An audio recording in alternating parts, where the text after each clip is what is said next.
तो बच्चों बायोलॉजी में लाइफ प्रोसेस चैप्टर तो आपने शुरू कर ही लिया होगा एंड न्यूट्रिशन एंड डाइजेशन तक तो आपने ज़रूर ही कंप्लीट कर लिया होगा। तो क्विकली अटेम्प्ट करते हैं 5 क्वेश्चन जिससे आप समझ सको कि क्या आपका प्रिपरेशन सही चल रहा है। सो आपका पहला क्वेश्चन है the internal cellular energy reserve in autotrophs is called dash. जल्दी से आंसर कर लीजिए। तो इसका correct answer will be starch. ठीक है, हमने पढ़ा था कि ऑटोट्रॉफ्स फोटोसिंथेसिस के थ्रू अपना खुद का खाना बनाते हैं। जो खाना वो बनाते हैं दैट इज एक्चुअली ग्लूकोज। ठीक है, पर जब भी उनका जितना बॉडी का रिक्वायरमेंट है, प्लांट्स को जितना भी रिक्वायरमेंट है ऑन अ डेली बेसिस, वो उतना ग्लूकोज यूटिलाइज कर देंगे। जो भी एक्स्ट्रा ग्लूकोज बच जाएगा उसको वो स्टार्च में कन्वर्ट करेंगे एंड स्टार्च में कन्वर्ट करके अपने वेरियस पार्ट्स में स्टोर कर लेंगे। ठीक है, तो अब चलते हैं नेक्स्ट क्वेश्चन की तरफ। The second question is entities exhibiting the properties of both non living and living are called as dash. ये तो आपके चैप्टर की शुरुआत में ही दिया गया है। वो ऑर्गेनिज्म जो लिविंग या नॉन लिविंग दोनों की तरह ही एक्ट करते हैं based on the situation, they are called as viruses. ठीक है, चलो अब आगे बढ़ते हैं हम थर्ड क्वेश्चन की तरफ। When some iodine solution is added to rice water, it changes into blue-black color. This indicates that rice water contains dash. अब ये एक्सपेरिमेंट अगर आप याद करो बच्चों तो क्लास 8 से करते आ रहे हो।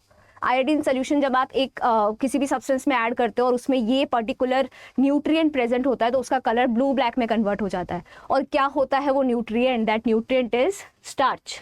स्टार्च एक तरह का कॉम्प्लेक्स कार्बोहाइड्रेट है। ठीक है, अब जल्दी से आगे बढ़ते हैं और हम देखते हैं हमारा fourth question. Eagles and vultures feed on dead organisms. What is the mode of nutrition in these organisms? जल्दी से आंसर कीजिए and I hope that you people get this question right. इसका आंसर कितने लोगों ने लिखा है सैप्रोफाइटिक?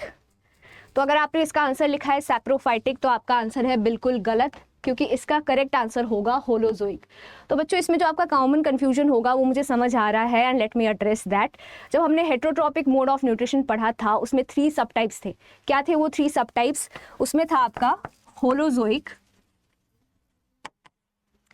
इसके बाद था आपका parasitic and third one was saprophytic.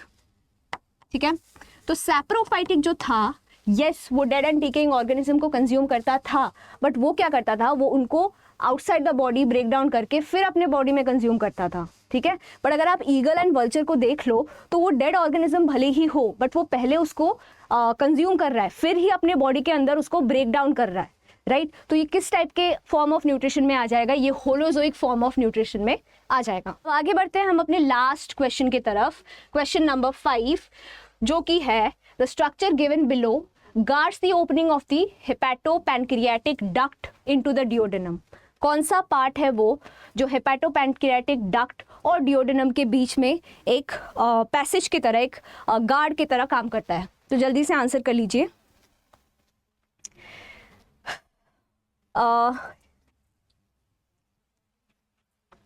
तो इसका आंसर होगा बच्चों इलियोसिकल वाल्व। बिल्कुल नहीं, वाल्व तो है ही नहीं है। वाल्व कहाँ पे प्रेजेंट होता है? आपके वेन्स में प्रेजेंट होता है। सेमील्यूनर वाल्व बिल्कुल भी नहीं। क्या स्पिंटर ऑफ ओडी है इसका आंसर या पाइलोरिक स्पिंटर है? तो इसमें हमने पढ़ा था बच्चों कि पाइलोरिक स्पिंटर जो है वो स्टमक और इंटेस्टाइन के बीच में गार्ड करता है। ठीक है, तो इसका आंसर क्या हो जाएगा? इसका आंसर होगा स्पिंटर ऑफ ओडी। तो आप देख सकते हो कभी कभी अगर आपने किसी कॉन्सेप्ट को डायरेक्टली भी नहीं पढ़ा है ना तो आप एलिमिनेशन मेथड के थ्रू करेक्ट आंसर में पहुंच सकते हो। तो ये थे आपके चैप्टर में से कुछ एमसीक्यूज एंड ऐसे ही बहुत सारे एमसीक्यूज हम आगे भी करने वाले हैं। तब तक के लिए आप मुझे कमेंट सेक्शन में ज़रूर बताएं कि आपके कितने एमसीक्यूज करेक्ट आए।